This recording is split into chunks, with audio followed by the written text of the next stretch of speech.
ওরে যদি আজ ধরতাম রে বাইরে ভিটার সামরা উড়াই লাইলাম হইলে বুবার ঘরের বাবা আরেকদিন যদি খালি গাছের নিচে দেখমু তোরে গাছের লগে বাইন্দা বিডামু।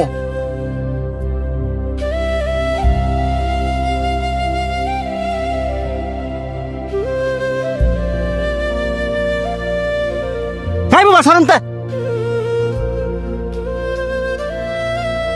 তোরে না করছি এই ময়লা কাগুলো আমার সামনে না আইতি তোর শরীরের গন্ধ যে আমার সহ্য হয় না এটা কি তুই বুঝস না? হ্যাঁ কথায় কাজ হইতো না, হ্যাঁ একদিন পিসপুরা বান দিয়া ঠিক মতন ফিরাইতে হইব, তাইলে আর আঙ্গ লাগাইতো না। বাহ, খুব সুন্দর কথা কইছস। হাই তোকে পছন্দ করে দিকা আর ভালোবাসে দিকে তো তোকে লগে আর তোরা কিনা কইতাছস হ্যাঁ রে ফিস মুরা বান দিয়া পরে ফিটাইবি। তো তুই তোর লগে হেরে রাখিস, হ্যাঁ শরীরতে কি গন্ধ বাড়ে তুই দেখছস?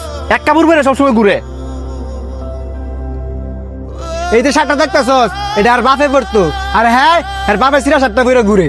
হ্যাঁ এই শার্টটা কে লেগে পরে ঘুরে, কারণ হ্যাঁ বাবার অনেক পরিমাণে ভালোবাসে।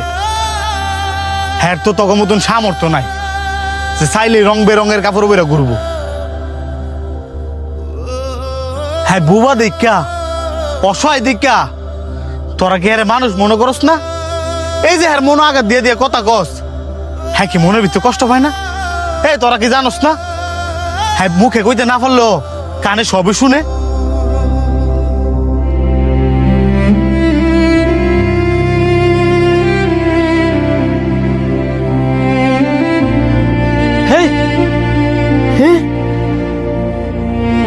সর বুবা, আমার কাজ আমারে করতাম দে। কেডা রে আমার আম গাছের নিচে? কাকা ওই যে হ্যাঁ এই বুবাই হ্যাঁ না করার পর ওই গাছ উইডাল দিছে। বুবা তোরে আজকে আমি খাইছি।